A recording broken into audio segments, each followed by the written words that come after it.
আবার এখন নতুন ব্যবসা শুরু হয়েছে, বউকে পণ্য বানিয়ে কাপল ব্লগ বানিয়ে সেটা ইউটিউবে ফেসবুকে দিয়ে ডলারের ধান্দায় সামান্য কয়টা পয়সার জন্য নিজের বউয়ের চেহারা বিক্রি করে পয়সা কামায় এমন ব্যক্তিত্বহীন রুচিহীন পুরুষ এখন দুনিয়ায় নাই।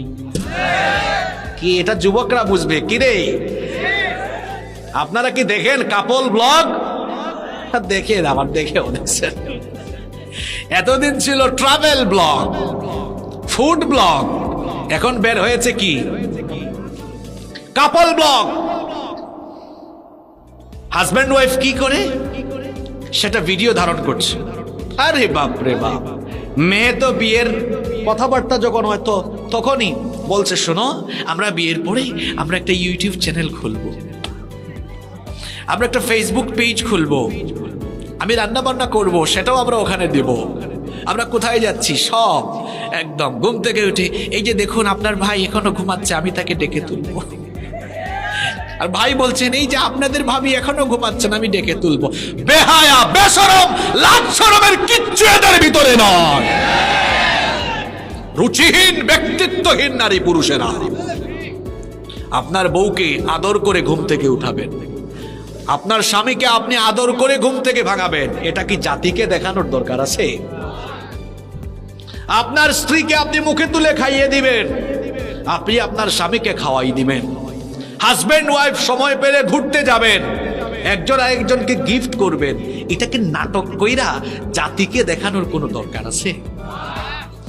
যে পুরুষ তার নিজের বউকে পাবলিককে দেখায়, এই পুরুষ যে কতটা ব্যক্তিত্বহীন, কতটা রুচিহীন, তার আসলে ভাবা দরকার। এত টাকা মোহরানা দেয়া সে বিয়া করলো, তার বউয়ের রূপ সৌন্দর্য সে উপভোগ করবে, এটাই কথা ছিল। কিন্তু না, সে তার বউকে পাবলিকের সম্পদ বানাই দিছে, যে জনগণের তো একটা হক আছে, সবাই দেখুক না। বেহায়া, নির্লজ্জ, বেশরম, ব্যক্তিত্বহীন, মর্যাদাহীন না হলে এমনটা করে না। আল্লাহ এই সকল বেহায়াদেরকে হেদায়াত দেন। আমিনের আওয়াজ যে আসতে হয়েছে বোঝা গেছে, কমন মনে হয় এখানেও পড়ছে। কোরআনের 6 নাম্বার দাবির কথা বলছিলাম। কোরআন অনুযায়ী আমল করতে হবে। নবীজি এবং তার সাহাবীরা কোরআন পড়তেন আর নিজেদের সাথে কোরআন মিলাতেন। কোরআন তারা পড়তেন আর কোরআনের সাথে জীবনটা মিলাতেন, কোরআনের মতো করে নিজেদের জীবনটাকে তারা সাজাতেন। কারণ এই কোরআনের মতো করেই আপনি আপনার জীবনকে সাজাতে হবে। হুকুমটা কার? আরো জোরে বলেন কার? এই কয়টা কথা বললাম, এবার লাইনে তুলছি আপনাদেরকে 7 এবং 8 নাম্বার গুরুত্বপূর্ণ পয়েন্ট বলবো। নিতে পারবেন তো আপনারা? কুলাইতে পারবেন তো? মনোযোগ আছে তো সবার? দেখেন আমি কি সুন্দর ধাপে ধাপে আসছি।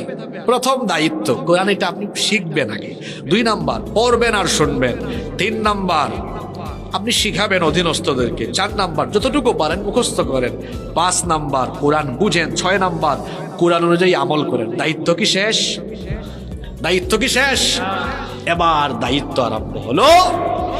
এই কোরআনের দাওয়াত নিয়ে আপনি বের হয়ে পড়েন, মানুষকে কোরআনের দাওয়াত দেন। নবী করিম সাল্লাল্লাহু আলাইহি ওয়াসাল্লামের কাছে কোরআন নাজিল হয়েছে 23 বছরে। এই 23 বছর তিনি কি কোরআন নিজে নিজে পড়ছেন নাকি মানুষকে শুনিয়েছেন? কোরআনের দাওয়াত দিয়েছেন। নবীজিকে আল্লাহ কেন পাঠিয়েছেন? শুধুমাত্র কোরআনের দাওয়াতের জন্য নয়, দাওয়াতের পাশাপাশি কোরআনের রাজ, কোরআনের বিধান কায়েমের জন্য আল্লাহ তাআলা নবীজিকে কেন পাঠালেন শোনেন। হুয়াল্লাযী আরসালা রাসূলাহু বিল হুদা ওয়া দীনিল হক লিইয়ুযহিরাহু আলাদ দীনি কুল্লিহি ওয়া কাফা বিল্লাহি শাহীদা। তিনি হচ্ছেন সেই মহান সত্তা যিনি তার রাসূলকে হেদায়েত আর দ্বীনে হক সহকারে দুনিয়ায় পাঠিয়েছেন। কেন পাঠিয়েছেন? লিইয়ুযহিরাহু আলাদ দীনি কুল্লিহি ওয়াকাফা বিল্লাহি শাহিদা, যাতে করে দুনিয়াতে যত পথ আছে, মত আছে, আদর্শ আছে, সকল পথ মত আর আদর্শের উপরে ইসলামকে যেন, কোরআনকে যেন বিজয়ী আদর্শ হিসাবে প্রতিষ্ঠা করতে পারেন। এই জন্য রাসূলকে যিনি পাঠিয়েছেন তিনি কে? নবীজি শুধু এই কোরআন পড়েন নাই আর মসজিদে নববীতে রেখে দেন নাই, এই কোরআন প্রচার করেছেন, কোরআনের দাওয়াত দিয়েছেন, কোরআনের প্রচার করেছেন, কোরআনের রাজ কায়েমের চেষ্টা করেছেন বলেই কাফিররা তাকে পাগল বলেছে, জাদুকর বলেছে। কোরআনের রাজ কায়েম করতে চেয়েছেন বলেই কাফিররা তাকে মারপিট করেছে, তাকে রক্ত দিতে হয়েছে, তাকে কোরআনের রাজ কায়েমের জন্য তিনি এবং তার সাহাবীদেরকে এই রকম রক্ত দিতে হয়েছে। শুধু কোরআন পড়ে নিজে নিজে কোরআন পড়বেন আর কোরআন থেকে আমল করবেন, এই দায়িত্ব আপনার শেষ না। মানুষের কাছে কোরআনের দাওয়াত আপনাকে পৌঁছে দিতে হবে, মানুষকে এই মেসেজ দিতে হবে।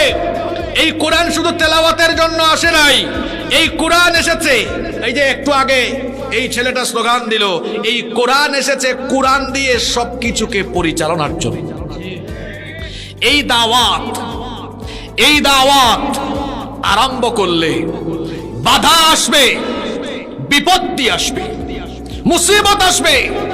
40 বছর পর্যন্ত যেই নবীজি কাফের মুশরিকদের চোখের মণি ছিলেন, যেদিন থেকে কোরআনের প্রচার আরম্ভ করলেন সেদিন থেকেই তিনি তাদের কাছে দুশমনে পরিণত